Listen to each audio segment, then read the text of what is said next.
Hey everyone, welcome to सरकारियत once again. तो इसमें हम लोग क्लास 11th का सेकंड चैप्टर करने वाले हैं, तो उसका लेक्चर नंबर 1 रहने वाला है। वैसे मैं चाहूंगा कि इस लेक्चर में ही हम सारा जो चैप्टर है ये वाला motion in a straight line इसको कंप्लीट कर लें। तो पूरी कोशिश रहेगी, बट देखते हैं क्या होता है। अगर सारे टॉपिक्स नहीं कंप्लीट हो पाए तो इसके लिए एक और लेक्चर हमको करना पड़ेगा, ठीक है। तो आप सभी से रिक्वेस्ट है कि पूरा लेक्चर एंड तक देखना है, एंड लाइक जो जो क्वेश्चंस मैं आपको होमवर्क के लिए दूंगा बीच में उनको भी आप अटेंड करना। एंड उसके अलावा मैंने आपसे कहा है कि जब चैप्टर कंप्लीट हो जाए तो आप उस चैप्टर की एनसीईआरटी रीडिंग एक बार जरूर कर लें। उसके अंदर जो आपको एग्जांपल्स दिए होते हैं एनसीईआरटी के अंदर उनको भी एक बार सॉल्व कर लें, ठीक है। और फिर भी कोई डाउट रहता है उसमें तो आप मेरे को पर्सनल टेलीग्राम पे भेज सकते हो अपना जो भी डाउट है। और उसके साथ साथ लाइक या तो आप मेरे को टेलीग्राम चैनल पर भी बता सकते हो। तो टेलीग्राम चैनल का लिंक आपको इस वीडियो के कमेंट सेक्शन में मिल जाएगा। तो अगर आपने विश्वास बैच का जो टेलीग्राम चैनल है वो अभी तक ज्वाइन नहीं करा है तो उसको आप ज्वाइन कर लो, ठीक है।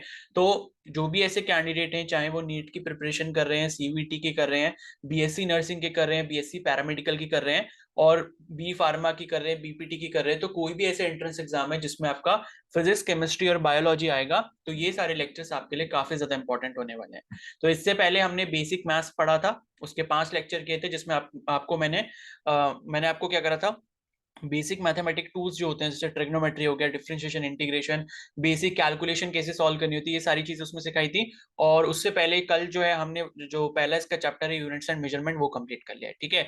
तो इसके अलावा देखो ये जो मैं आपको चीज करवा रहा हूँ, क्योंकि मेरे लिए भी ये पॉसिबल नहीं है कि सारी चीजें मैं आपको करवा पाऊँ, लेकिन हाँ बट मैं ट्राई कर रहा हूँ कि भाई ज्यादा से ज्यादा चीजें मैं आपको बता पाऊँ।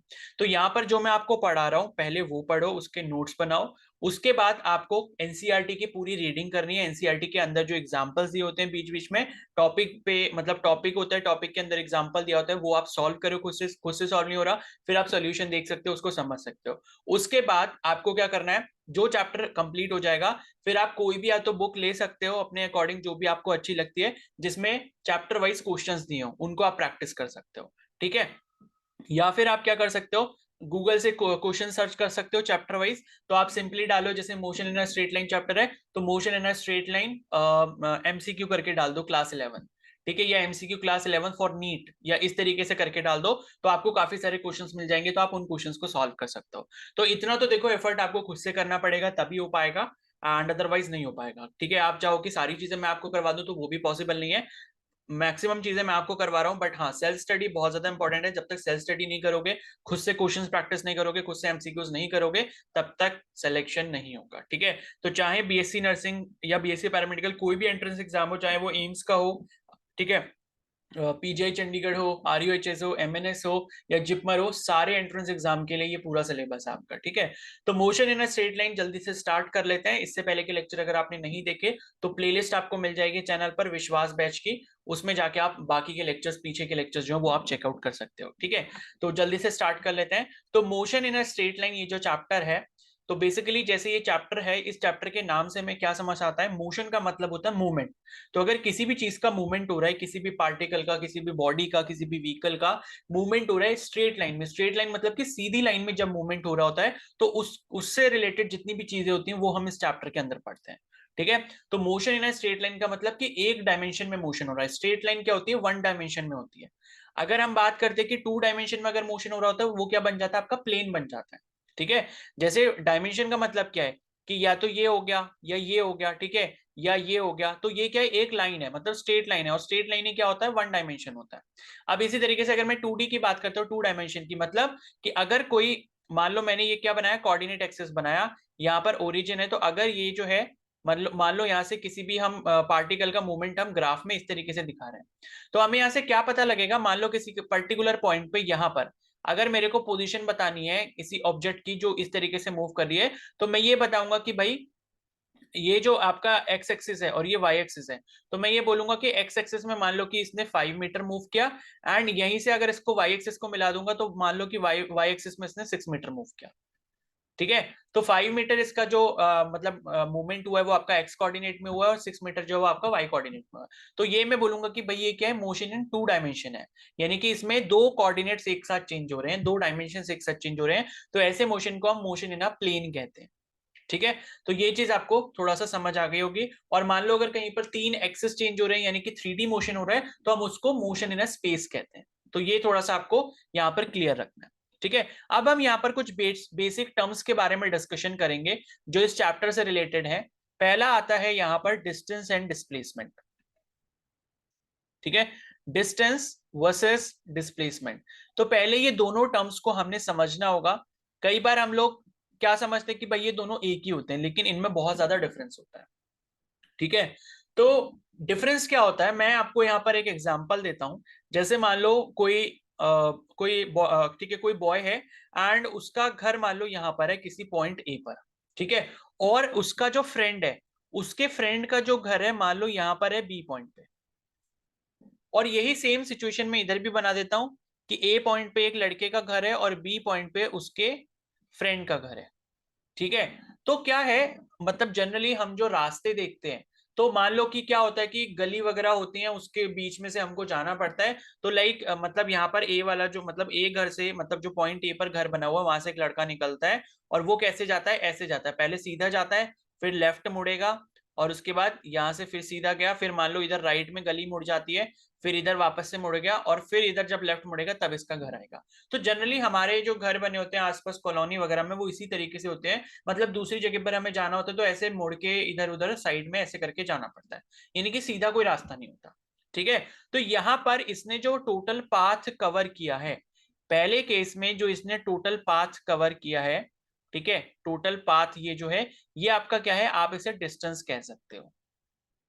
अब दूसरा एक केस ले लेते हैं। ठीक है, दूसरा एक केस क्या लेते हैं कि वही ए पॉइंट पर घर है उस लड़के का और बी पॉइंट पे उसके फ्रेंड का घर है, और उसको उससे ये बोला गया, मतलब ये जो बी वाले घर पे फ्रेंड है उसने बोला कि भाई आजा पार्टी हो रही है घर पे। तो अब ए वाला जो ए घर में जो फ्रेंड उसका रहता है, मतलब लड़का जो रहता है, वो क्या चाहेगा कि भाई जल्दी से जाता हूं तो ज्यादा ज्यादा खाने को मिल जाएगा। तो अगर अब इसको जल्दी जाना है तो ये क्या करेगा, सबसे छोटा रास्ता लेने की कोशिश करेगा। ठीक है, अब इसने क्या करा, मतलब वैसे तो छोटा पॉसिबल नहीं होगा, लेकिन मान लो इसने कुछ ऐसा रास्ता ढूंढ लिया जो बिल्कुल सीधा सीधा था, यानी कि ए और बी पॉइंट को दोनों को सीधा सीधा मिला रहा था। इसने कोई ऐसा रास्ता ढूंढ लिया। कैसे ढूंढा होगा, एक घर के ऊपर दूसरे घर के ऊपर वो कूद कूद के जा रहा है, सपोज ऐसे समझ लो, वो निंजा हथौड़ी है। ठीक है, तो एक घर से दूसरे घर पे कूद रहा है, दूसरे पे तीसरे घर पे कूद रहा है, और एकदम सीधा रास्ता जो है वो फॉलो कर रहा है, सो दैट कि वो जल्दी से जल्दी पहुंच जाए। ठीक है, तो ये वाला जो रास्ता होगा, यानी कि यहां पर जो ये टोटल पाथ है, इसको आप क्या बोल सकते हो, डिस्प्लेसमेंट बोल सकते हो।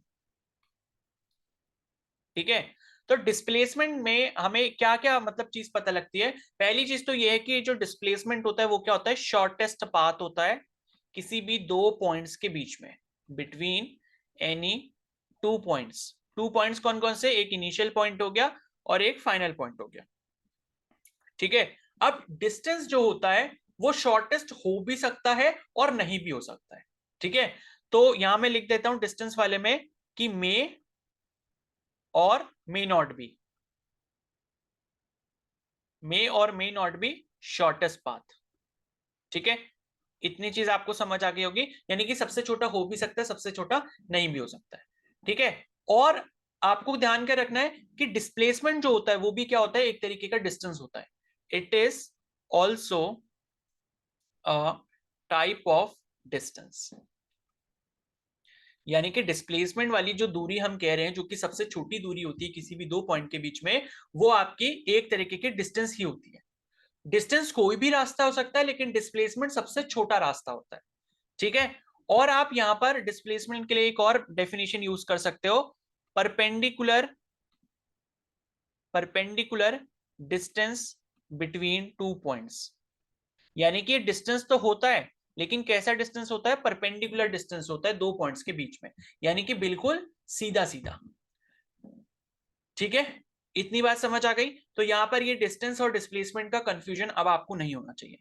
यानी कि जितने भी रास्ते होते हैं किसी भी दो पॉइंट के बीच में, जहां पर एक पॉइंट से हम दूसरे पॉइंट की तरफ चलकर जाना चाहते हैं या मूव करके जाना चाहते हैं या उसमें मोशन करते हैं, तो जो सबसे छोटा रास्ता होता है उसे डिस्प्लेसमेंट कहते हैं, और बाकी जितने भी रास्ते वहां पॉसिबल हो सकते हैं उन्हें डिस्टेंस कहते हैं।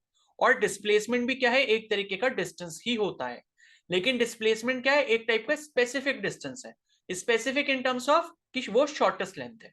बस इतना आपको समझना है। ठीक है, अब बाकी क्या इसमें डिफरेंस रहता है, ये आपका जो है ये आपकी स्केलर क्वांटिटी होती है, इट इज स्केलर क्वांटिटी। और जो डिस्प्लेसमेंट होता है वो आपका क्या होता है, वेक्टर क्वांटिटी होता है।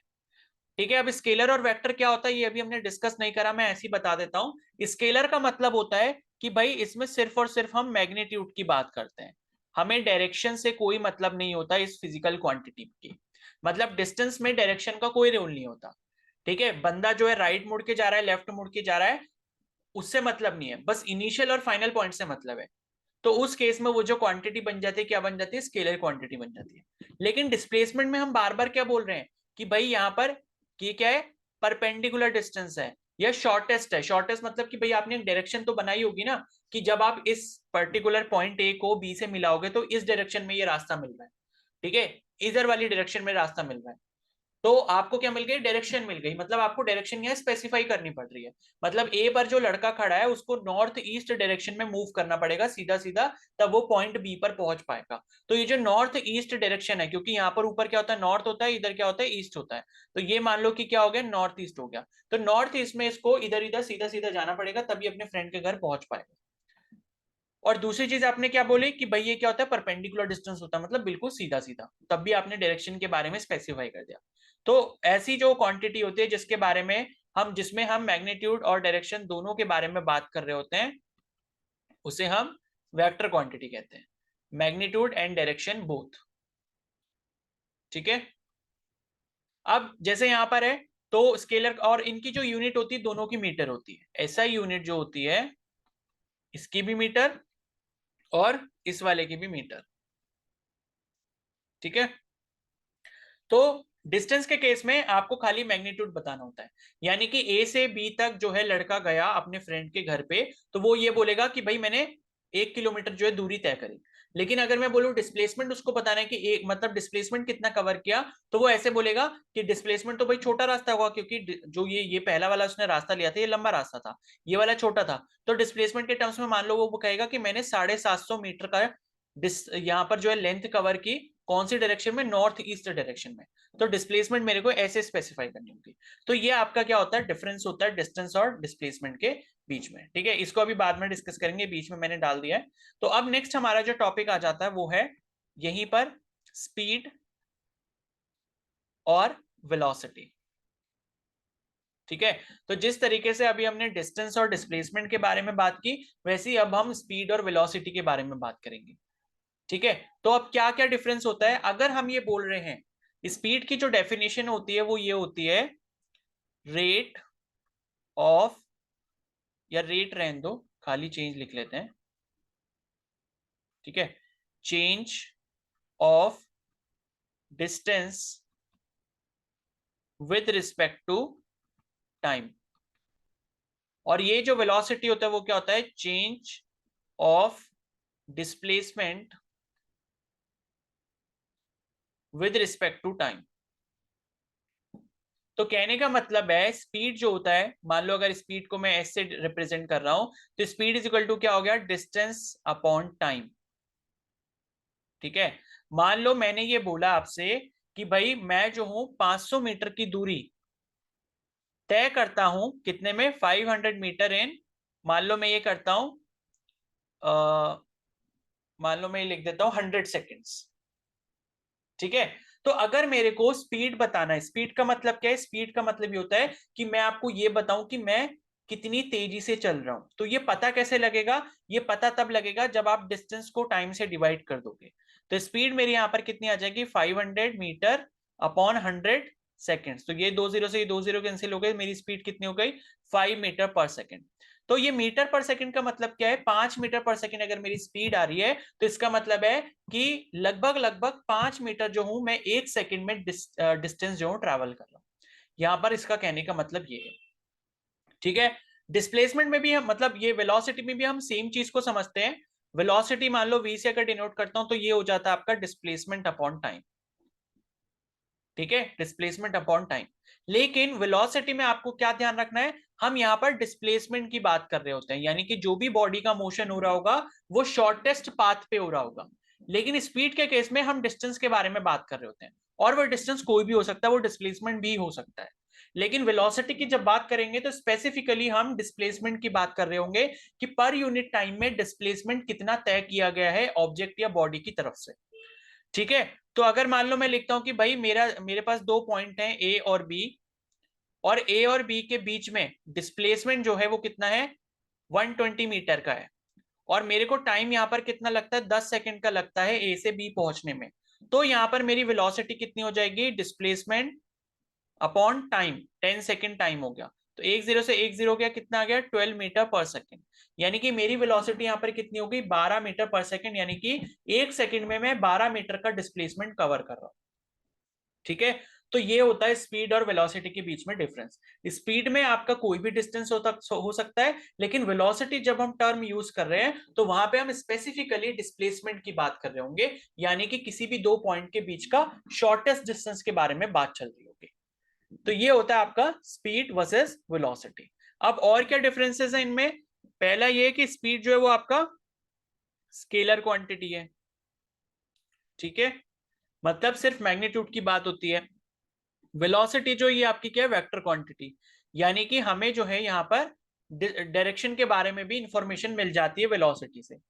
तो अगर मैं बोल रहा हूं कि भाई 12 मीटर पर सेकंड की वेलोसिटी है, तो मुझे यहां पर ये डिफाइन करना पड़ेगा कि कौन सी डायरेक्शन में। तो जिधर की तरफ मेरा डिस्प्लेसमेंट हो रहा होगा उधर की तरफ ही मेरी वेलोसिटी होगी। यानी कि ए से बी अगर मैं इस तरफ जा रहा हूं, ए से बी जो हूं मैं राइट साइड में जा रहा हूं, मान लो कि ईस्ट डायरेक्शन है, तो मैं बोलूंगा कि भाई ये जो मेरी 12 मीटर पर सेकंड की जो वेलोसिटी है वो किधर है, टूवर्ड्स ईस्ट। यानी कि जिधर की तरफ हम अपनी दूरी तय कर रहे होते हैं, डिस्प्लेसमेंट तय कर रहे होते हैं, उधर की तरफ ही हमारी वेलोसिटी की डायरेक्शन होती है। लेकिन स्पीड में ऐसा कोई भी चक्कर नहीं है कि स्पीड में आपको डायरेक्शन बतानी पड़े। स्पीड में बस आपने मैग्नीट्यूड बता दिया, बात खत्म। क्योंकि डायरेक्शन का कोई मतलब ही नहीं, क्योंकि डिस्टेंस का कोई मतलब नहीं होता, तो स्पीड का भी कोई मतलब नहीं होगा। वेलोसिटी के केस में डिस्प्लेसमेंट लेते हैं, तो डिस्प्लेसमेंट में हमें डायरेक्शन बतानी होती है, तो इस वजह से वेलोसिटी में भी डायरेक्शन बतानी होती है। ठीक है, तो ये हो गया आपका स्पीड और वेलोसिटी के बीच में, और इन दोनों की जो एसआई यूनिट होती है वो क्या होती है, मीटर पर सेकेंड, और इसकी भी क्या होती है एसआई यूनिट, मीटर पर सेकेंड। इसको आप ऐसे भी लिख सकते हो एम एस की पावर -1। ठीक है, एम एस की पावर -1 मीटर पर सेकेंड, ये इसका मतलब होता है। क्लियर हो गया। ठीक है, अब हम नेक्स्ट यहां पर चलते हैं average velocity and average speed के ऊपर। हमारा जो नेक्स्ट टर्म है वो है एवरेज स्पीड और एवरेज वेलोसिटी। ठीक है, ये क्या होता है, देखो स्पीड और वेलोसिटी अगर समझ आ गए तो ये तो बहुत ही आसान है। एवरेज स्पीड का मतलब ये होता है कि भाई टोटल डिस्टेंस आपने ट्रेवल किया है जो टोटल टाइम में, उसका जो चेंज है। ठीक है, यानी कि ये जो होता है average speed, it is the ratio of total distance and total time taken by the body. ठीक है, और एवरेज वेलोसिटी क्या होता है, वो भी इसी की तरह होता है, it is the ratio of total. अब यहां उधर डिस्टेंस था, इधर क्या हो जाएगा, डिस्प्लेसमेंट हो जाएगा, क्योंकि एवरेज वेलोसिटी की बात कर रहे हैं। तो total displacement and total time. ठीक है, तो इसका अगर हम फॉर्मूला बनाना चाहें तो क्या बन जाएगा, एवरेज स्पीड जो है, स्पीड एवरेज जो है वो आपका क्या हो जाएगा, total distance upon total time. ठीक है, ये हो गया, ये इसका फॉर्मूला हो गया एवरेज स्पीड का। उसी तरीके से यहां पर अगर हम एवरेज वेलोसिटी करना चाहें तो वो क्या हो जाएगा, total displacement upon total time. ठीक है, तो ये इसका फॉर्मूला बन गया। अब इसका एग्जांपल आप जो है एनसीईआरटी से कर लेना।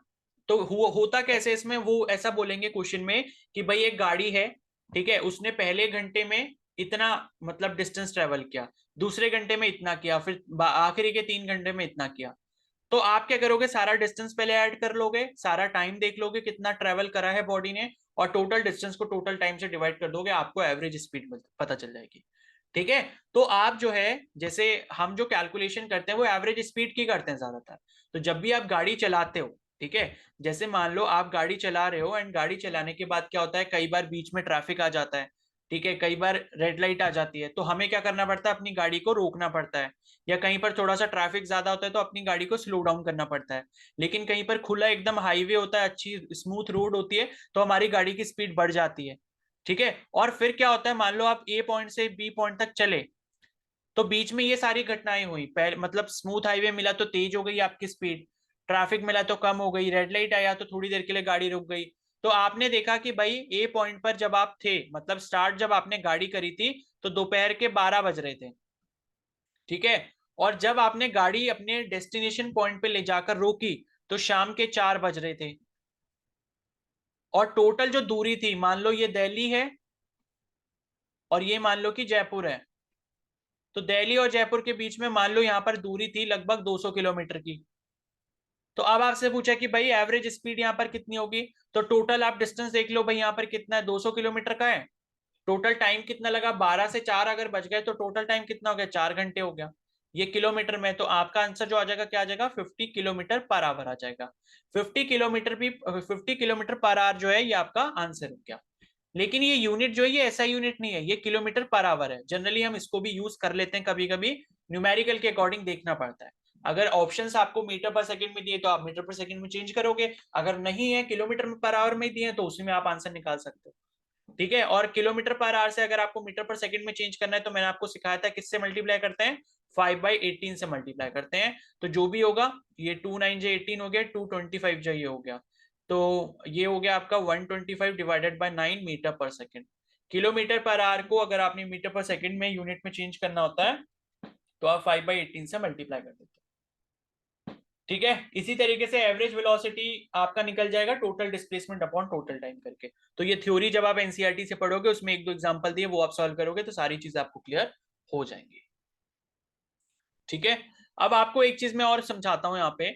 जैसे मान लो ए पॉइंट है और यहाँ पे मान लो बी पॉइंट है और यहाँ पे मान लो सी पॉइंट है। तो ए से बी की जो यहाँ पर दूरी है मान लो 100 मीटर है, और बी से सी तक की मान लो यहाँ पर 50 मीटर की दूरी है। ठीक है, तो कोई बंदा है, वो ए से चलना स्टार्ट करता है, तो ए से चलना स्टार्ट करता है और बी पर पहुंचता है, और बी पर पहुंचने के बाद वो सी पर पहुंचता है, और सी पर पहुंचने के बाद वापस आ जाता है, और वो कहां पर आ जाता है, बी पॉइंट पर आ जाता है। ठीक है, बी पॉइंट पर आ जाता है। तो अब अगर ऐसे क्वेश्चन में आपसे पूछा जाए कि यहाँ पर टोटल डिस्टेंस कितना ट्रेवल किया और टोटल डिस्प्लेसमेंट कितना ट्रेवल किया, तो वो आप कैसे निकालोगे। देखो, टोटल डिस्टेंस का मतलब कि टोटल वो कितना चला है। तो ए से बी उसने 100 मीटर की दूरी तय करी पहले, तो 100 प्लस फिर बी से सी भी चला, कितना था, 50, और उसके बाद सी से वापस बी आया यानी कि वापस 50। तो टोटल कितना हो गया, 200 मीटर आपका डिस्टेंस हो गया। लेकिन डिस्प्लेसमेंट की बात करें तो हमेशा ध्यान रखना, डिस्प्लेसमेंट इनिशियल और फाइनल पॉइंट पे डिपेंड करता है। ठीक है, इनिशियल पॉइंट आपका मान लो यहां पर है ए, जहां पर आपकी दूरी कितनी है, 0 है, और उसके बाद फाइनल पॉइंट आप देख सकते हो यहां पर बी पर पहुंच गया। तो ए से बी की दूरी कितनी है, 100 मीटर, यानी कि टोटल डिस्प्लेसमेंट यहां पर इसका जो हो जाएगा वो 100 मीटर के बराबर हो जाएगा। तो ये रहा डिस्टेंस जो इसने ट्रैवल किया, और ये रहा डिस्प्लेसमेंट जो इसने ट्रैवल किया। तो डिस्प्लेसमेंट होता है आपका फाइनल माइनस इनिशियल, या इनिशियल और फाइनल पॉइंट के बीच की दूरी, और डिस्टेंस होता है पूरी कंप्लीट दूरी जितनी भी ट्रैवल की गई है। तो यहां पर इतना भी आपको थोड़ा सा समझना होगा। और मान लो ये जो लड़का चल रहा है वो बी पर ना रुक के वापस फिर से ए पर आ जाएगा, तो ए पर अगर वापस आ गया और ए से ही चलना उसने स्टार्ट किया था, तो इसका जो डिस्प्लेसमेंट है वो क्या हो जाएगा, 0 हो जाएगा। ठीक है, इसी पर बेसिस एक कॉन्सेप्ट ये भी होता है कि मान लो ये सर्कल है, और सर्कल पे यहां से कोई एक लड़का चलता है, स्टार्ट करता है, और चलने के बाद यहां पर वापस आ जाता है, तो डिस्प्लेसमेंट यहां पर कितना हो गया, 0 हो गया। जब भी इनिशियल और फाइनल पोजीशन सेम हो जाती है, डिस्प्लेसमेंट वहां पे 0 हो जाता है। तो ऐसे क्वेश्चन भी पूछ ले जाते हैं आपसे कि भाई एक लड़का है, उसने पूरा एक रिवोल्यूशन लगाया है सर्कल का, सर्कुलर ट्रैक का। ठीक है, और उसको टोटल टाइम कितना लगा, 1 आवर का लगा, और टोटल दूरी जो है, मतलब मान लो आपको इसकी सर्कल की रेडियस दे दी, ठीक है, और आपसे बोला कि भाई आप बताओ यहाँ पर इसकी जो डिस्प्लेसमेंट है वो डिस्प्लेसमेंट यहाँ पर कितना होगा। तो डिस्प्लेसमेंट आप कैसे निकालोगे भाई, इनिशियल और फाइनल सेम पॉइंट है तो वो 0 हो जाएगा। अगर मान लो यहाँ पर क्या पूछता है आपसे, स्पीड निकालने को पूछता है, तो total distance upon total time करोगे एवरेज स्पीड निकालने के लिए, और टोटल डिस्टेंस कितना हो जाएगा, ये आप सर्कुलर ट्रैक की ये जो है, मतलब ये जो बाउंड्री है, ये इसी पर तो उसने साइकिल चलाई होगी, इसी पर तो पैदल चला होगा, तो ये आप कैसे निकाल सकते हो, 2πr का इस्तेमाल करके सरकमफेरेंस। तो सरकमफेरेंस निकाल लोगे, ये क्या हो जाएगा, टोटल डिस्टेंस हो जाएगा, और जो टोटल टाइम दिया होगा उससे डिवाइड कर दोगे, तो आपके पास उसकी एवरेज स्पीड आ जाएगी। और एवरेज वेलोसिटी अगर निकालोगे एक रिवोल्यूशन के लिए, तो वो क्या हो जाएगी, 0, क्योंकि टोटल डिस्प्लेसमेंट यहाँ पर कितना है, 0 है। ठीक है, तो ऐसे करके आप कुछ, मैंने आपको कॉन्सेप्ट यहाँ पर बता दिए, इनका इस्तेमाल करके आप क्वेश्चंस कर सकते हो। ठीक है, उसके बाद नेक्स्ट आ जाता है यहाँ पर इंस्टेंटेनियस वेलोसिटी। ठीक है, इंस्टेंटेनियस वेलोसिटी एंड स्पीड। तो ये देखो क्या होता है, इंस्टेंटेनियस स्पीड एंड वेलोसिटी में बेसिकली क्या है, आपको चीज यहाँ पर क्या ध्यान रखनी है, जब भी आपसे क्वेश्चन पूछा जाएगा ना इंस्टेंटेनियस वेलोसिटी या इंस्टेंटेनियस स्पीड निकालने का, तो आप उसे कैसे करोगे उसको थोड़ा सा समझ लो। ठीक है, तो आपको ये ध्यान रखना है, जैसे मान लो क्वेश्चन जब भी आएगा तो क्वेश्चन में ये बोलेगा कि एक कोई ऑब्जेक्ट मूव कर रहा है या एक कोई पार्टिकल मूव कर रहा है, एंड उसके मोशन की जो इक्वेशन है वो आपको कुछ इस तरीके से दी हुई है, 3t² + 4t + 6। और यहां पर t क्या आपका, t है आपका टाइम। ठीक है, तो कोई ऑब्जेक्ट अगर मूव कर रहा है उसके मोशन की इक्वेशन ऐसे दी जाती है।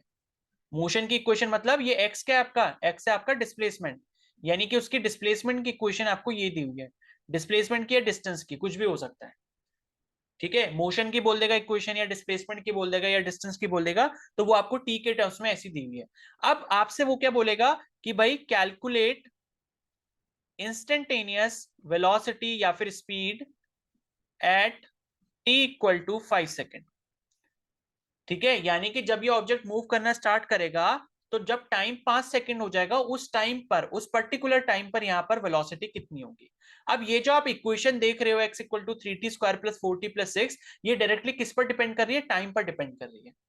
ठीक है, टाइम जैसे जैसे बढ़ेगा वैसे वैसे यहाँ पर डिस्प्लेसमेंट जो है इंक्रीज होती रहेगी, चेंज होती रहेगी। तो इसको कैसे करते हैं इंस्टेंटेनियस वेलोसिटी की इक्वेशन को, जब भी आपको इक्वेशन ऐसी टाइप की दी हो तो आपको यहाँ पर अब डिफरेंशिएशन का इस्तेमाल करना पड़ता है। ठीक है, तो वेलोसिटी जो होता है, वेलोसिटी जो होता है, अभी हमने पढ़ा क्या होता है भाई, total displacement upon total time, या अगर स्पीड की बात कर रहे हो तो वो क्या होता है, डिस्टेंस अपॉन टाइम होता है। ठीक है, तो अगर हम क्या ले लें, इंस्टेंटेनियस वेलोसिटी ले लें, मान लो ये पूरा आपका ट्रैवल किया हुआ पाथ है यहां से लेके यहां तक, तो इसमें पूरी वेलोसिटी v थी, तो हमने मान लो एक छोटे से पार्टीशन की वेलोसिटी, छोटी सी वेलोसिटी dv ले ली। ठीक है, ये हमने क्या ले ली, dv ले ली। और उसके बाद यहां पर जो ये डिस्प्लेसमेंट है, मान लो यहां पर छोटा सा जो डिस्प्लेसमेंट हुआ है वो कितना हुआ है, dx हुआ है। और टाइम यहाँ पर टोटल जो टाइम था, मान लो t था, तो छोटा सा टाइम वहां पर क्या होगा, dt टाइम हो गया। ठीक है, और इसकी जो वेलोसिटी है, मतलब वेलोसिटी v ही रहेगी, वेलोसिटी तो मतलब वैसी v रहेगी, वो dv नहीं होगी। बाकी dx आपका छोटा सा डिस्टेंस हो गया, और उस छोटे से डिस्टेंस ट्रेवल करने में या डिस्प्लेसमेंट ट्रेवल करने में dt जैसा छोटा टाइम लगा है।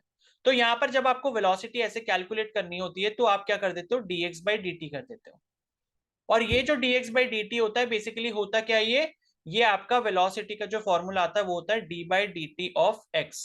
यानी कि डिस्प्लेसमेंट की जो आपको इक्वेशन दी होती है, आप अगर उसको t के टाइम के रिस्पेक्ट में डिफरेंशिएट कर देते हो, तो आपको वेलोसिटी की इक्वेशन मिल जाती है। जैसे यहां पर आपको जो डिस्प्लेसमेंट की इक्वेशन दी थी वो क्या दी है, 3t² + 4t + 6, और मुझे इससे वेलोसिटी निकालनी है, वेलोसिटी का एक्सप्रेशन।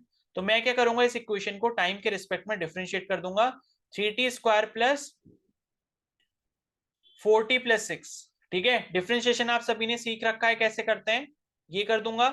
इसको क्या कर सकता हूं मैं, अलग अलग कर सकता हूं, तो d/dt of 3t² plus d/dt of 4t plus d/dt of 6, ये हो गया। उसके बाद इसमें से 3 बाहर निकाल सकते हैं, कांस्टेंट है, तो d/dt ऑफ t² हो गया, प्लस 4 यहां से बाहर निकाल सकते हैं, ये क्या हो गया, d/dt ऑफ t हो गया, प्लस d/dt ऑफ 6 कितना हो जाएगा, 0, बिकॉज इसमें कोई वेरिएबल टर्म है ही नहीं, क्या है ये, कांस्टेंट है। अब t² का अगर हम डिफरेंशिएशन करेंगे तो क्या हो जाएगा, 2t हो जाएगा, 3 × 2t हो जाएगा, प्लस 4 dt/dt कितना हो जाता है, 1 हो जाता है। तो हमें यहाँ जो इक्वेशन मिल गई, क्या मिल गई, 6t + 4 मिल गई। ये आई हमारी वेलोसिटी की इक्वेशन। अब हमें वेलोसिटी कौन से टाइम पर निकालनी थी, इंस्टेंटेनियस वेलोसिटी हमें कैलकुलेट करनी थी, इंस्टेंटेनियस वेलोसिटी t = 5 सेकंड पे। ठीक है, तो t इक्वल टू 5 सेकंड पे अगर मेरे को कैलकुलेट करनी है तो ये जो वेलोसिटी का एक्सप्रेशन आया ये t टाइम के लिए आया है। तो वेलोसिटी अगर मेरे को 5 सेकंड पे कैलकुलेट करनी है तो कितनी हो जाएगी, 6 इंटू 5 प्लस 4 यानी कि 30 प्लस 4 यानी कि कितना हो जाएगा, 34 मीटर पर सेकंड के बराबर हो जाएगा। तो ऐसे करके आप इंस्टेंटेनियस वेलोसिटी जो है निकालते हो, आपको ऐसी टाइप के क्वेश्चंस जो है मिलेंगे। और क्वेश्चन देखोगे आपको मिल जाएंगे, प्रैक्टिस कर लेना उनको। एक दो एग्जांपल मैं आपको और दे देता हूं यहाँ पे, ठीक है।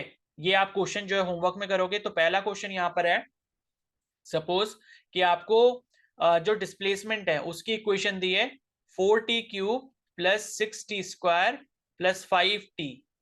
ये आपको डिस्प्लेसमेंट की इक्वेशन दी है। तो आपको जो वेलोसिटी कैलकुलेट करनी है, ठीक है, calculate instantaneous velocity at t equal to 2 second.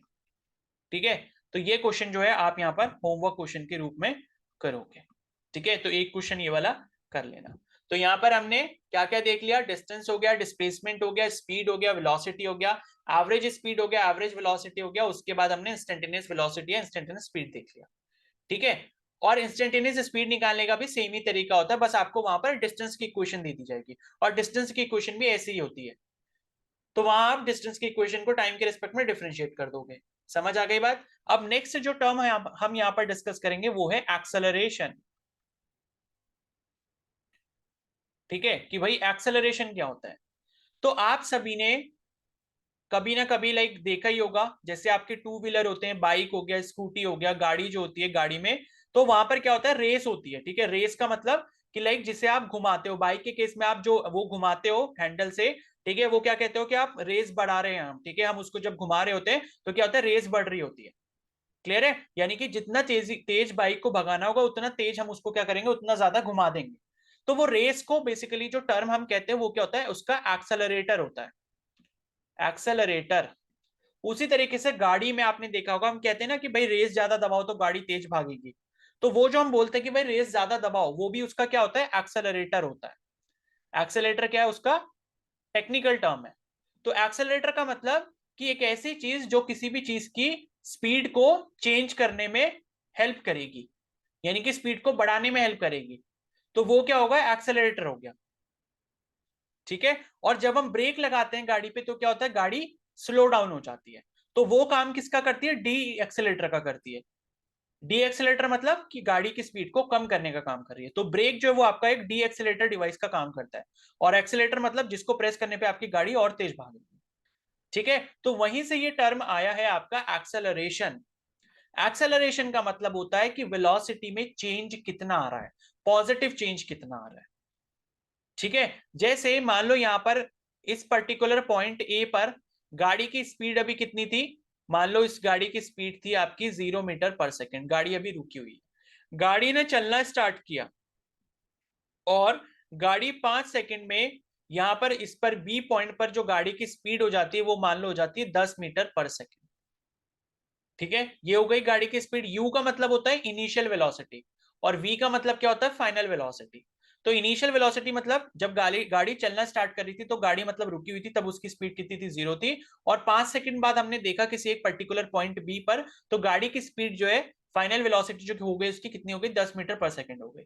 और इतना करने में जो समय यहाँ पर लगा वो 5 सेकंड का लगा। तो यहां पर अगर हम एक्सेलरेशन कैलकुलेट करना चाहें तो वो क्या होता है, v minus you by T होता है, यानी कि final velocity minus initial velocity divided by time. Final velocity कितनी है, 10, इनिशियल वेलोसिटी कितनी है, 0, टाइम टोटल कितना लगा, 5 का लगा। तो यहां पर कितना आ गया, ये आ गया 10/5, और एक्सेलरेशन आपको क्या मिल गया, 2 मीटर पर सेकेंड स्क्वायर। इसकी यूनिट क्या होती है, मीटर पर सेकेंड स्क्वायर होती है। कैसे हुई, क्योंकि v माइनस यू जब आप करोगे, v क्या है आपका मीटर पर सेकेंड में, और यू भी क्या है आपका मीटर पर सेकेंड में। तो जो आंसर आएगा 10 - 0, 10 जो आया, ये 10 क्या आया, मीटर पर सेकेंड में आया। और नीचे जो टाइम दिया वो किस में दिया, सेकेंड में दिया हुआ। तो मीटर पर सेकेंड अपॉन सेकेंड जब आप करोगे तो आपको कुछ ऐसा मिलेगा। मीटर पर सेकंड अपॉन सेकंड का मतलब कि इंटू 1/सेकंड कर रहे हो। तो ये क्या बन गया आपका, मीटर अपॉन सेकंड स्क्वायर बन गया, और इसी को आप क्या बोल देते हो, मीटर पर सेकंड स्क्वायर। तो यहां से इसकी एक्सेलरेशन की यूनिट क्या बन जाती है, मीटर पर सेकंड स्क्वायर बन जाती है। ठीक है, तो मीटर पर सेकंड स्क्वायर इसकी यूनिट हो गई। तो इसका मतलब क्या होता है, देखो एक्सेलरेशन 2 मीटर पर सेकंड स्क्वायर का बेसिकली मतलब है, इसको मैं ऐसे लिख सकता हूं 2 मीटर पर सेकंड अपॉन 1 सेकंड। ठीक है, ऐसे लिख सकता हूं, कोई फर्क नहीं पड़ेगा। 2 मीटर पर सेकंड अपॉन 1 सेकंड लिख सकता हूं मैं। तो इसका मतलब ये है कि 1 सेकंड टाइम के अंदर इस गाड़ी की जो स्पीड है वो 2 मीटर पर सेकंड इंक्रीज हो जा रही है। ठीक है, अब इसको मैं आपको थोड़ा और समझाता हूं। जैसे मान लो ए पॉइंट पर ये गाड़ी थी, जब ये गाड़ी कहां थी, यहां पर ए पॉइंट पर थी, फिर बी पॉइंट पर पहुंच गई, तो ए पर इसकी जो इनिशियल वेलोसिटी थी कितनी थी, 0 मीटर पर सेकंड थी। तो अब टाइम टोटल कितना हुआ, 5 सेकंड का हुआ। बी पर पहुंचने तक यहां पर जो टाइम हुआ है कितना हुआ है, 5 सेकंड का हुआ है। और यहाँ ए पॉइंट पर टाइम कितना था, 0 सेकंड था। तो अब एक एक सेकंड के इंटरवल अगर हम इसको बना लें, ये हो गया 1 सेकंड, फिर 2 सेकंड, फिर 3 सेकंड, फिर 4 सेकंड, और लास्ट में 5 सेकंड। तो 1 सेकंड टाइम पर कितना यहां पर इसकी वेलोसिटी हो चुकी है, 2 मीटर पर सेकंड हो चुकी है। क्योंकि एक्सेलरेशन 2 मीटर पर सेकंड स्क्वायर है, मतलब 2 मीटर पर सेकंड 1 सेकंड के अंदर वेलोसिटी बढ़ रही है। अब अगर t इक्वल टू 1 सेकंड पे यहां पर इसकी वेलोसिटी 2 मीटर पर सेकंड हो चुकी है, तो अगले 1 सेकंड में फिर से 2 मीटर पर सेकंड और बढ़ जाएगी। यानी कि अब अगर 1 सेकंड पर 2 थी, तो 2 से कितनी हो जाएगी, 4 हो जाएगी। तो टाइम यहां पर जब 2 सेकंड हुआ, तो इसकी जो वेलोसिटी है गाड़ी की यहां पर कितनी हो चुकी होगी, 4 मीटर पर सेकंड हो चुकी होगी। अब उसके बाद 1 सेकंड का टाइम और बढ़ता है, जब टोटल टाइम यहाँ पर 3 सेकंड का हो गया, तो फिर से 1 सेकंड में कितनी स्पीड बढ़ेगी, 2 मीटर पर सेकंड की बढ़ेगी। यानी कि 4 थी, तो 4 से कितनी हो जाएगी, 6 मीटर पर सेकंड हो जाएगी। तो 2 मीटर पर सेकंड की वेलोसिटी यहाँ पर और बढ़ गई, यानी कि इंक्रीज हो गई। तो हमने क्या करा, एक्सेलरेशन किया गाड़ी का। उसके बाद जब टाइम 4 सेकंड हुआ, तो इसकी स्पीड फिर से 2 सेकंड बढ़ेगी, 2 मीटर पर सेकंड बढ़ेगी, क्योंकि एक्सेलरेशन कितना है, 2 मीटर पर सेकंड 1 सेकंड के अंदर है, या 2 मीटर पर सेकंड स्क्वायर है। तो 6 थी, तो 6 से कितनी हो जाएगी, 8 मीटर पर सेकंड हो जाएगी। अब 4 के बाद वापस फाइनल यहाँ पर टाइम कितना हुआ, 5 सेकंड का हुआ, और एक्सेलरेशन कितना है, 2 मीटर पर सेकंड 1 सेकंड के अंदर। तो वेलोसिटी यहाँ पर इस पर्टिकुलर पॉइंट पे कितनी हो जाएगी, 10 मीटर पर सेकंड हो जाएगी, क्योंकि पहले 8 थे। तो वही हुआ था यहाँ पर, देखो 10 मीटर पर सेकंड ही आपको दी हुई थी। तो इस तरीके से ये होता है एक्सेलरेशन का प्रैक्टिकल मीनिंग। आई नो बहुत सारे लोगों को ये चीज नहीं पता होती है, ठीक है, कि एक्सेलरेशन एक्चुअली में होता क्या, बस याद कर लेते हैं कि final minus initial velocity upon time. लेकिन एक्चुअली में होता क्या है वो आई होप ये चीज आप समझ गए होंगे। नहीं समझे हो तो थोड़ा सा रिवर्स जाओ, वापस से देख लो, समझ आ जाएगा। ठीक है, तो एक्सेलरेशन समझ आ गया। एक्सेलरेशन क्या हो गया, एक्सेलरेशन को हम बोल सकते हैं rate of change of velocity. यानी यानी कि किसी भी ऑब्जेक्ट की वेलोसिटी किस रेट से चेंज हो रही है, यानी कि पर यूनिट टाइम में 1 सेकंड में कितनी चेंज हो रही है, वो ही क्या होता है, आपका एक्सेलरेशन होता है। तो जो अभी हमने एग्जांपल देखा, उस केस में 1 सेकंड के अंदर 2 मीटर पर सेकंड जो है वेलोसिटी बढ़ रही थी। ठीक है, तो ये हो गया rate of change of velocity. और इसका जो फॉर्मूला होता है एक्सेलरेशन का, वो मैंने आपको बता ही दिया, v minus you by T, जहां पर v क्या आपका फाइनल वेलोसिटी, u क्या होती है इनिशियल वेलोसिटी, ये हो गया इनिशियल, ये हो गया फाइनल वेलोसिटी,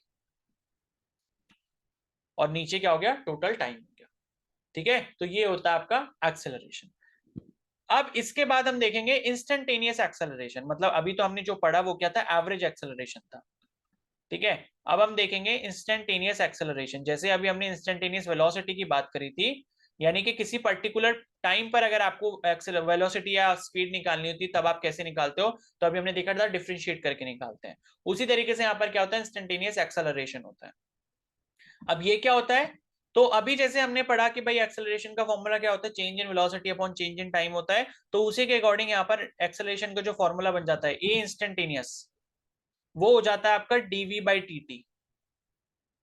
ठीक है, यानी कि किसी भी इंस्टेंट पे, किसी भी छोटे से टाइम dt में छोटी सी जो वेलोसिटी में चेंज आएगा dv, वही आपका क्या होगा, इंस्टेंटेनियस एक्सेलरेशन होगा।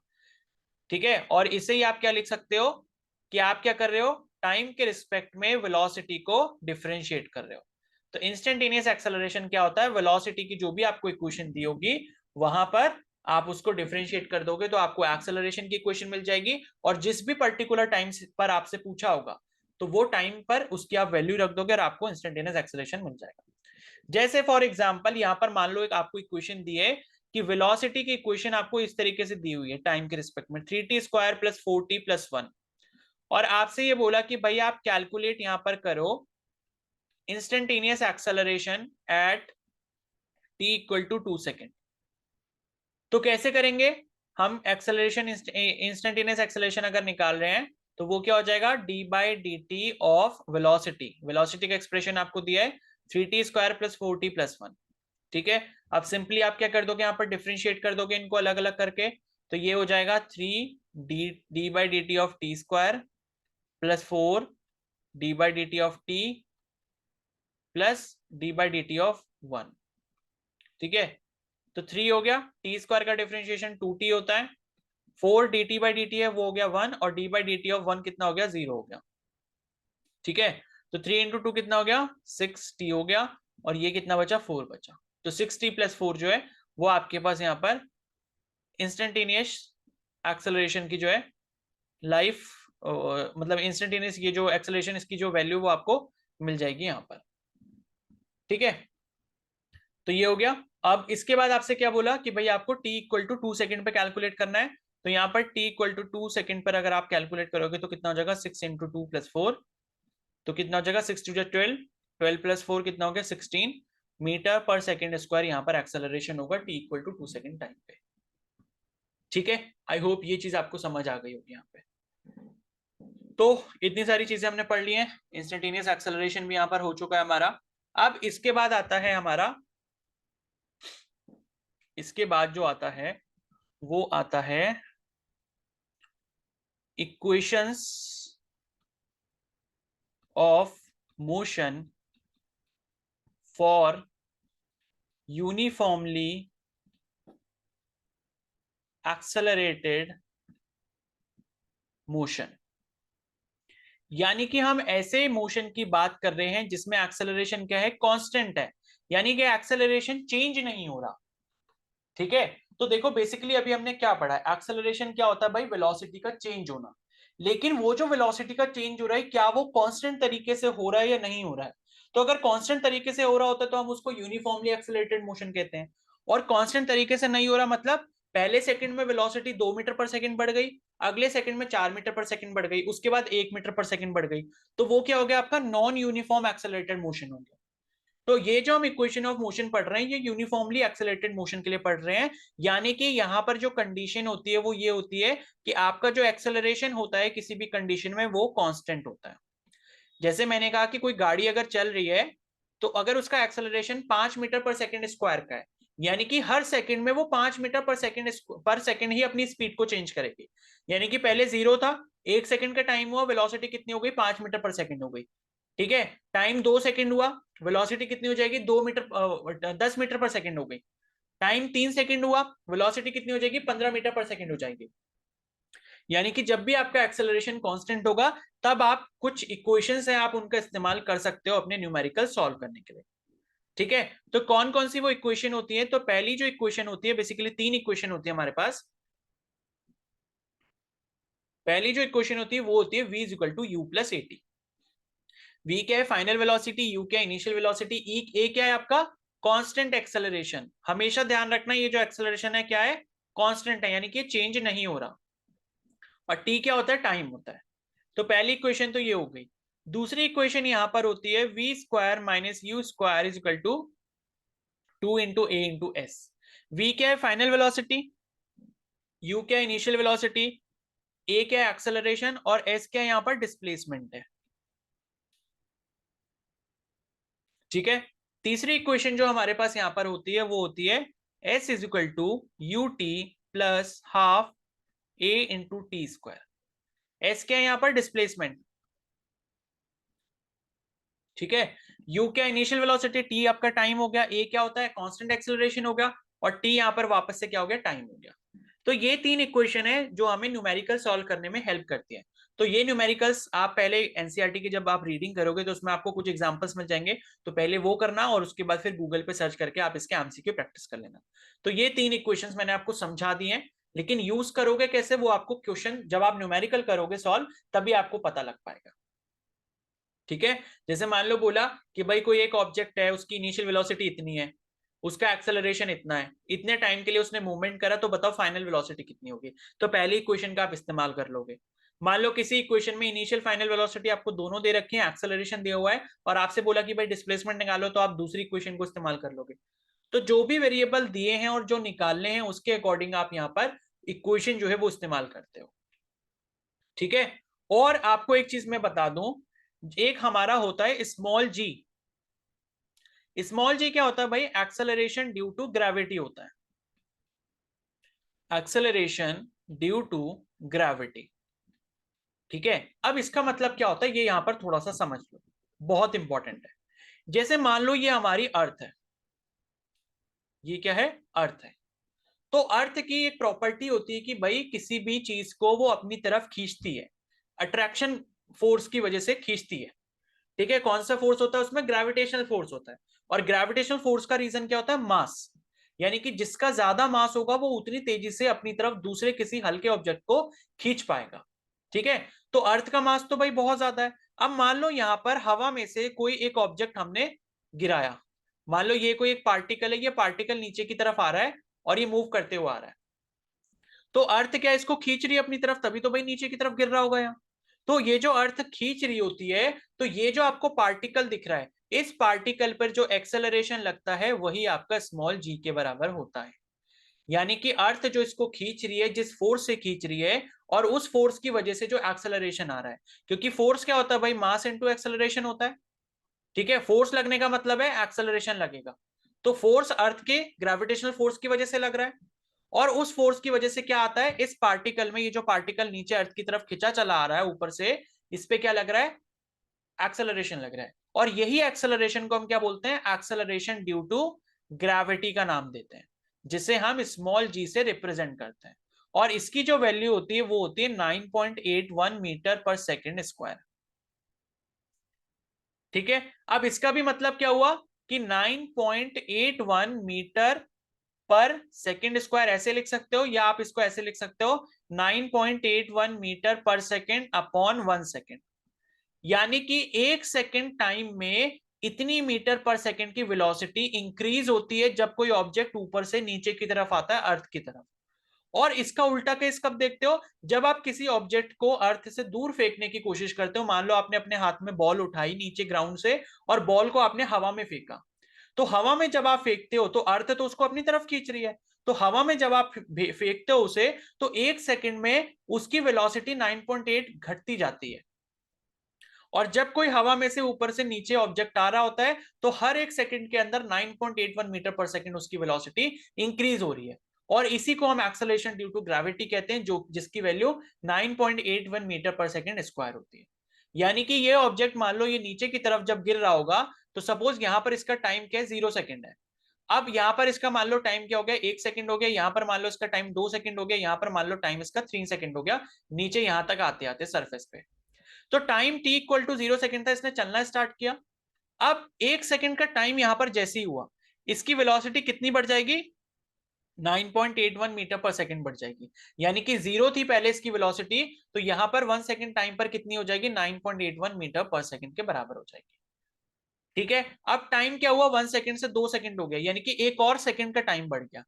तो अब इस 1 सेकेंड में वापस से 9.81 मीटर पर सेकेंड इसकी वेलोसिटी इंक्रीज होगी। यानी कि पहले अगर वेलोसिटी इतनी थी, तो अब यहां पर जो वेलोसिटी है time t equal to 2 second पे, वो कितनी हो जाएगी? 9.81 प्लस 9.81, यानी कि लगभग लगभग जो है ये आपकी 19 के आसपास हो जाएगी। 19 मीटर पर सेकेंड के 19 मीटर पर सेकेंड के आसपास हो जाएगी वेलोसिटी, ठीक है। उसके बाद एक और सेकंड का जब टाइम होता है, तो वापस से इसकी वेलोसिटी में इंक्रीमेंट कितने का आएगा? 9.81 मीटर पर सेकंड का आएगा 1 सेकंड के अंदर। तो जितनी वेलोसिटी थी, मान लो 19 थी, उसमें फिर से 9.81 ऐड हो जाएगी, तो जितनी भी आएगी 27 28 के आसपास, उतनी इसकी वेलोसिटी 3 सेकंड के बाद होगी। तो ये होता है एक्सेलरेशन ड्यू टू ग्रेविटी। यानी कि ग्रेविटेशनल फोर्स की वजह से जो एक्सेलरेशन डेवलप होता है किसी भी पार्टिकल पे, किसी भी ऑब्जेक्ट पे, वो आपका स्मॉल जी होता है, और जिसकी वैल्यू 9.81 मीटर पर सेकेंड स्क्वायर होती है। कभी कभी इसको राउंड ऑफ करके 10 भी लिख लेते हैं। तो न्यूमेरिकल्स में जब हम लोग सॉल्व करते हैं तो इजी करने के लिए उसको 10 ले लेते हैं, ठीक है। लेकिन जब भी न्यूमेरिकल में आपको स्पेसिफिकली बोला हो कि भाई 9.81 लेनी है, तो आप 9.81 ही लोगे, आप खुद से 10 नहीं ले सकते, ठीक है। तो इतनी चीज आई होप आपको क्लियर हो गई होगी। और ये जो एक्सेलरेशन ड्यू टू ग्रेविटी है, ये आपका क्या है? कांस्टेंट रहता है। मतलब ऑब्जेक्ट हल्का हो, ऑब्जेक्ट भारी हो, उससे कोई भी फर्क नहीं पड़ता, सारे ही ऑब्जेक्ट पे जो एक्सेलरेशन लगेगा वो इतना ही होगा। ठीक है, तभी हम बोलते हैं कि भाई अगर आप स्पेस में चले जाओ या फिर एयर को हटा दो, अगर एयर रेजिस्टेंस गायब हो जाए यानी कि आप वैक्यूम क्रिएट कर दो, तो आप एक लोहे की ईंट लो और आप एक प्लास्टिक की ईंट लो, तो दोनों सेम टाइम पर नीचे अर्थ पे आके टकराएंगी। और वो इसीलिए टकराती हैं क्योंकि एक्सेलरेशन ड्यू टू ग्रेविटी मास पे डिपेंड नहीं करता, और ये सेम रहता है क्योंकि वो ऑब्जेक्ट के मास पे डिपेंड नहीं करता। किसके ऊपर डिपेंड करता है? अर्थ के मास के ऊपर डिपेंड करता है। तो आप जब ग्रेविटेशन का चैप्टर पढ़ोगे तो आपको वहां पर ये पता लगता है कि स्मॉल जी की जो वैल्यू है वो कितनी होती है, gm/r² के बराबर होती है, जहां पर ये मास एम जो होता है मास होता है मास ऑफ द अर्थ, और ये आर होता है आपका रेडियस ऑफ द अर्थ। तो इस एक्सप्रेशन में देखोगे तो कहीं पर भी ऑब्जेक्ट का मास नहीं आया, यानी कि ये जी की वैल्यू ऑब्जेक्ट की मास पे डिपेंड करती नहीं, चाहे ऑब्जेक्ट हल्का हो चाहे ऑब्जेक्ट भारी हो, सब पे एक्सेलरेशन स्मॉल जी ही लगता है, जो कि 9.81 मीटर पर सेकंड स्क्वायर होता है। ठीक है, बाकी एनसीईआरटी से पढ़ लोगे और ज्यादा क्लैरिफिकेशन आपको यहां पर मिल जाएगा। ठीक है, तो ये हो गया, ये आपका हो गया एक्सेलरेशन ड्यू टू ग्रेविटी। तो अभी जो हमने यहां पर क्या पढ़ा, इक्वेशन ऑफ मोशन पढ़ा। तो उस इक्वेशन ऑफ मोशन को अगर हम ग्रेविटेशन के रिस्पेक्ट में पढ़ रहे हैं, यानी कि किसी बॉडी का मूवमेंट इस तरीके से हो रहा है कि वो हवा से अर्थ के ऊपर आ रही है या अर्थ से हवा में फेंकी जा रही है ऊपर आसमान में, तो हम क्या करते हैं, यहां पर जो हमारी इक्वेशन ऑफ मोशन है वहां पर हम ए को जी से रिप्लेस कर देते हैं। यानी कि पहली जो हमने इक्वेशन पढ़ी थी v = u+at, वो आपकी क्या बन जाती है, u plus minus G T बन जाती है। अब ये प्लस माइनस क्यों लिखा है, क्योंकि जब ऑब्जेक्ट ऊपर से नीचे आएगा तब ये प्लस जी टी होता है। ठीक है, जब आपका ऑब्जेक्ट जो है ऊपर से नीचे आ रहा है तब क्या होता है, प्लस जी लगता है, और जब ये ऑब्जेक्ट नीचे से आप ऊपर भेज रहे हो अर्थ से तो ये माइनस जी हो जाता है। तो इसीलिए मैंने यहाँ पर प्लस माइनस जी टी लिख दिया। तो जब भी आपका केस जो भी होगा, क्वेश्चन दिया होगा, उसमें जब भी ऑब्जेक्ट ऊपर से नीचे आ रहा होगा तो आप u प्लस जी टी करोगे, और नीचे से ऊपर जा रहा होगा तो u माइनस जी टी करोगे। दूसरा है यहाँ पर इक्वेशन जो थी v²-u²=2as था, तो v²-u²=2gs हो जाएगा ये। ठीक है, उसके बाद है तीसरी इक्वेशन, तीसरी इक्वेशन जो है वो है आपकी s=ut+12at² पढ़ा था, तो s=ut+-12 हो जाएगा ये। ठीक है, तो वही कहानी हो गई, ऊपर से नीचे आएगा तो +12 हो जाएगा, नीचे से ऊपर जाएगा तो -12 हो जाएगा। और इस वाली क्वेश्चन को आप ऐसे भी लिख सकते हो, v²=u² +-2gs, इसको ऐसे कर लो, वो ज्यादा सही रहेगा, क्योंकि यहां पर भी क्या लगेगा, प्लस माइनस लगेगा जी के अकॉर्डिंग। ऊपर से नीचे आ रहा है तो प्लस, नीचे से ऊपर जा रहा है ऑब्जेक्ट तो माइनस ले लेंगे। आगे बात समझ में? ठीक है, तो ये आपकी जब आप ग्रेविटेशन की बात कर रहे हो तो उस टाइम पे जो है आपकी ये वाली इक्वेशन काम आती है। ठीक है, उसके बाद यहां पर नेक्स्ट जो है नेक्स्ट एक टॉपिक है यहां पर, वो है आपका रिलेटिव वेलोसिटी। ठीक है, रिलेटिव वेलोसिटी। अब ये रिलेटिव वेलोसिटी क्या होता है? ठीक है, तो देखो क्या है, कभी भी आपने जैसे देखा होगा, आप बस में बैठे होते हो या अपनी खुद की गाड़ी में बैठे होते हो, बाइक पर बैठे होते हो या ट्रेन में बैठे होते हो, तो आपने ये देखा होगा जब भी गाड़ी सामने से आ रही होती है, मान लो हम जिधर जा रहे हैं उधर से एक गाड़ी सामने से आ रही है, और जब वो एक दूसरे को क्रॉस करती हैं, यानी कि गाड़ियां कैसे आ रही हैं, दोनों गाड़ियां ऑपोजिट डायरेक्शन में, यानी कि आप सीधे जा रहे हो और आपके सामने से गाड़ी आ रही है, सामने वाली साइड से गाड़ी आ रही है, तो दोनों ऑपोजिट डायरेक्शन में मूव कर रहे हो, यानी कि जिधर से आप आए हो सामने वाली गाड़ी उधर की तरफ जा रही है। ठीक है, तो इसको आप ऐसे समझ लो कि जैसे एक गाड़ी इधर जा रही है और एक गाड़ी इधर जा रही है। तो आपने ये देखा होगा जब आप इस गाड़ी को देख रहे होते हो, मतलब जो साइड से गाड़ी गुजर रही होती है उसे जब आप देख रहे होते हो तो आपको ऐसा लगता है कितनी तेजी से गई। ठीक है, या फिर क्या होता है कि एक गाड़ी यहां पर ऐसे चल रही है और एक गाड़ी यहां पर दूसरी भी ऐसे ही चल रही है, मान लो इसकी वेलोसिटी जो है कितनी है, इसकी वेलोसिटी है 5 मीटर पर सेकेंड, और इस वाली गाड़ी की भी 5 मीटर पर सेकेंड है, तो ये गाड़ी दोनों साथ में चलती रहेंगी। और यहां पर मान लो कोई बंदा बैठा है और अगर वो साइड वाले बंदे को देख रहा है तो ऐसा लगेगा कि ये बंदा रुका हुआ है, चल ही नहीं रहा है, जबकि एक्चुअली में चल रहे हैं दोनों। क्यों ऐसा क्यों हो रहा है? क्योंकि इनकी रिलेटिव वेलोसिटी 0 है। और पहला वाला जो केस देखा वहां पर क्या हो जाती है, रिलेटिव वेलोसिटी बढ़ जाती है, जिस वजह से हमें लगता है कि सामने वाली गाड़ी कितनी तेजी से गई हमारे पास से गुजर के। ठीक है, तो ये रिलेटिव वेलोसिटी होती है। तो यहां पर आपको ध्यान क्या रखना होता है कि जब भी यहां पर कोई भी ऑब्जेक्ट ऑपोजिट डायरेक्शन में मूव करते हैं, तो यहां पर जो आपकी रिलेटिव वेलोसिटी हो जाती है वो ऐड हो जाती है। मान लो इसकी v1 थी, इसकी v2 थी, तो relative velocity v1 plus v2 हो जाती है। कब? जब ऑब्जेक्ट दोनों ऑपोजिट डायरेक्शन से मूव करते हुए आ रहे हैं। और अगर मान लो सेम डायरेक्शन में मूव कर रहे हो, इधर ये v1 है, इधर ये v2 है, तो ये आपकी यहां पर रिलेटिव वेलोसिटी क्या हो जाती है? ये आपकी v1 माइनस v2 हो जाती है। ये मॉड में इसलिए लगा रहा हूं क्योंकि अगर मान लो v1 छोटा हुआ तो v1 माइनस v2 आपका नेगेटिव आ सकता है। ठीक है, तो मॉड का मतलब है कि आप इसमें से क्या करते हो, जो बड़ी वैल्यू होती है उसमें से छोटे को माइनस करते हो, और जो भी आपका रिजल्ट आना चाहिए वो पॉजिटिव आना चाहिए। तो ये होता है आपका रिलेटिव वेलोसिटी किसके केस में? जब आपके ऑब्जेक्ट जो है दोनों सेम डायरेक्शन में मूव कर रहे होते हैं। ठीक है, एग्जाम्पल एनसीईआरटी से करोगे आपको समझ आ जाएगा, न्यूमेरिकल करोगे तो आपको ये टॉपिक क्लियर हो जाए, उसकी टेंशन मत लो। आगे बात समझ में? अब नेक्स्ट चलते हैं हम ऊपर। अब इसके बाद हमें कुछ ग्राफ्स पढ़ने हैं, ठीक है, क्योंकि ग्राफ जो है इसमें काफी इंपॉर्टेंट है। सारे टॉपिक्स हो गए, बस एक ग्राफ वाला टॉपिक रह गया इस चैप्टर का, तो वो भी जल्दी से देख लो ग्राफ के बारे में।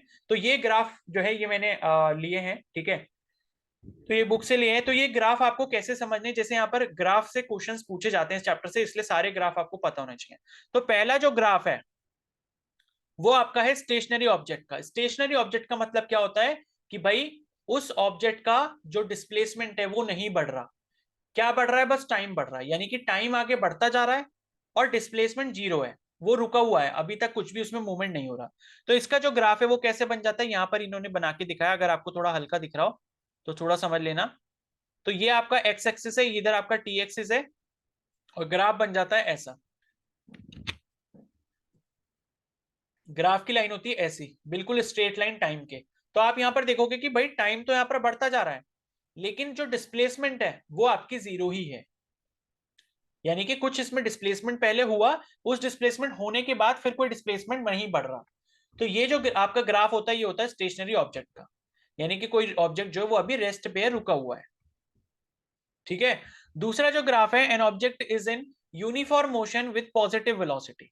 तो अगर वेलोसिटी पॉजिटिव है, यानी कि क्या कर रहा है, वो जो डिस्प्लेसमेंट ट्रेवल कर रहा है वो टाइम के रिस्पेक्ट में उसकी डिस्प्लेसमेंट बढ़ती जा रही है। तो इधर क्या है, टाइम है, और इधर इसका ऊपर क्या है, डिस्प्लेसमेंट है। तो इसका ग्राफ स्ट्रेट लाइन ऐसे हो जाता है, यानी कि जैसे जैसे टाइम बढ़ रहा है वैसे वैसे डिस्प्लेसमेंट इसकी बढ़ रही है। ठीक है, यहां पर एक और चीज मैं बता दूं, यूनिफॉर्म और नॉन यूनिफॉर्म मोशन, इसको थोड़ा सा और देख लो, ये मैंने आपको नहीं बताया अभी। यूनिफॉर्म और नॉन यूनिफॉर्म मोशन क्या होता है? तो यूनिफॉर्म मोशन का मतलब होता है equal distances in equal interval of time. ठीक है, और नॉन यूनिफॉर्म क्या होता है? अनइक्वल डिस्टेंसेस, या डिस्प्लेसमेंट भी बोल सकते हो, in equal interval of time. ठीक है, तो अगर कोई भी ऑब्जेक्ट है या कोई भी बॉडी है वो अगर इक्वल डिस्टेंस ट्रेवल कर रही है इक्वल इंटरवल ऑफ टाइम में, कहने का मतलब कि पहले 1 घंटे में 5 किलोमीटर किया, अगले 1 घंटे में 5 किलोमीटर किया, तीसरे घंटे में भी 5 किलोमीटर किया, चौथे घंटे में भी 5 किलोमीटर किया, यानी कि हर इक्वल इंटरवल ऑफ टाइम में इक्वल डिस्टेंस कोई भी बॉडी या ऑब्जेक्ट ट्रेवल कर रही है, तो उस मोशन को हम ऐसे टाइप की मोशन को यूनिफॉर्म मोशन कहते हैं। और अगर ऐसा हो जाए कि सेम अमाउंट ऑफ टाइम में, जैसे पहले 1 घंटे में 5 किलोमीटर किया, अगले 1 घंटे में 6 किलोमीटर कर दिया, उसके अगले 1 घंटे में 3 किलोमीटर कर दिया, यानी कि हर घंटे में क्या हो रहा है, अनइक्वल डिस्टेंस या डिस्प्लेसमेंट ट्रैवल हो रहा है, तो ऐसे टाइप के मोशन को हम क्या कहते हैं, नॉन यूनिफॉर्म मोशन कहते हैं। ठीक है, अब ग्राफ पे वापस आते हैं। तो दूसरा ग्राफ आपको दिख गया होगा, पॉजिटिव वेलोसिटी है, मतलब कोई भी ऑब्जेक्ट है यूनिफॉर्म मोशन में है और पॉजिटिव वेलोसिटी के साथ है, यानी कि जैसे जैसे टाइम बढ़ रहा है वैसे वैसे डिस्प्लेसमेंट बढ़ता जा रहा है, तो स्ट्रेट लाइन का ग्राफ बनता है। और मान लो अगर इसकी वेलोसिटी नेगेटिव है, नेगेटिव वेलोसिटी कैसे आती है, जैसे मान लो आप गाड़ी 50 या 60 किलोमीटर प्रति घंटा के स्पीड पे चला रहे हो, और उसके बाद आपने धीरे धीरे क्या कर दिया, ब्रेक लगाना शुरू कर दिया, या रेस छोड़ दिया आपने, एक्सेलेरेटर को दबाना छोड़ दिया, तो गाड़ी क्या होती है, धीरे धीरे हल्की हो जाती है। तो उस केस में क्या होता है, ग्राफ आपका जो स्ट्रेट लाइन बनती है ये नीचे की तरफ होती है। नीचे की तरफ मतलब कि टाइम जैसे जैसे बढ़ रहा है वैसे वैसे उस गाड़ी की जो डिस्प्लेसमेंट है वो क्या हो रही है, कम होती जा रही है, ऐसे करके। ठीक है, नेक्स्ट जो ग्राफ है वो है motion of an object with positive acceleration. अगर एक्सेलरेशन पॉजिटिव होता है किसी भी ऑब्जेक्ट का तो ग्राफ ऐसे बनता है, पॉजिटिव एक्सेलरेशन का। ठीक है, और अगर नेगेटिव एक्सेलरेशन होता है तो ये नीचे की तरफ बन जाता है। तो ये बस आपको ध्यान रखना है। उसके बाद है motion of an object with zero acceleration. अगर एक्सेलरेशन है ही नहीं तो ग्राफ क्या बनेगा, स्ट्रेट लाइन बनेगा इस तरीके से। ठीक है, तो ये थोड़ा सा आपको यहाँ पर ध्यान रखना होगा। उसके बाद थोड़े से ग्राफ और दिए यहाँ पे, जैसे है motion in positive direction with positive acceleration. अगर पॉजिटिव डायरेक्शन में मोशन हो रहा है पॉजिटिव एक्सेलरेशन के साथ, तो ग्राफ ऐसे बनेगा, और पॉजिटिव डायरेक्शन में नेगेटिव एक्सेलरेशन के साथ अगर हो रहा है तो ये नीचे की तरफ बनेगा। ठीक है, और अगर यहाँ पर नेगेटिव डायरेक्शन में नेगेटिव एक्सेलरेशन के साथ हो रहा है, मतलब नीचे की तरफ आप बना दोगे। ठीक है, तो नेगेटिव डायरेक्शन में नेगेटिव एक्सेलरेशन के साथ हो रहा है तो ऐसे बनेगा। और यहाँ लिखा है कि motion of an object with negative acceleration that changes direction at time T, ये छोड़ो, ठीक है, ये इतना इंपॉर्टेंट नहीं है। तो बस इतने ग्राफ आप देख लेना, बाकी एनसीईआरटी में जो आपको ग्राफ दिए होंगे उनको एक बार जरूर अच्छे से देख लेना। तो ग्राफ यहाँ पर इंपॉर्टेंट है। ठीक है, अब ग्राफ को मैं बहुत ज्यादा डिटेल में नहीं बता सकता, क्योंकि बहुत ज्यादा डिटेल में बताने का मतलब 1 घंटा और लगेगा ग्राफ पढ़ाने में। ठीक है, तो आप थोड़ा सा अपने आप से ट्राई करो, बाकी कुछ भी डाउट होगा तो मेरे को आप ग्रुप में भेज सकते हो, या फिर मेरे को पर्सनल टेलीग्राम पे भेज सकते हो। और ये जो मैंने आपको आज के होमवर्क क्वेश्चंस दिए हैं, अगर आप मेरे को पर्सनल टेलीग्राम पे भेजना चाहो तो यहाँ पर SHIKHER_297 ये मेरी पर्सनल टेलीग्राम आईडी है, इस पर आप भेज सकते हो। ठीक है, तो कई बार मैं लेट देखता हूँ या नहीं देख पाता तो कोई बात नहीं, बट एटलीस्ट भेज दिया करो करके, तो मैं चेक कर लूंगा। क्लियर है? और बाकी कोई भी डाउट है तो वहां पर आप मेरे को बता सकते हो, या ग्रुप में भी बता सकते हो। टेलीग्राम चैनल अगर आपने ज्वाइन नहीं करा तो वो भी कर लेना, और प्रीवियस लेक्चर अगर आपने अभी तक नहीं देखे तो वो भी जरूर देख लेना। उसका लिंक जो है वो आपको चैनल पर मिल जाएगा, प्लेलिस्ट मिल जाएगी विश्वास बैच की, और टेलीग्राम ग्रुप का जो लिंक है वो आपको कमेंट सेक्शन में मिल जाएगा। ठीक है, तो ये लेक्चर प्लीज अच्छा लगा हो तो प्लीज इसको जरूर लाइक कर देना, अपने फ्रेंड्स के साथ भी इसको शेयर कर देना। Okay, so thank you and have a nice day.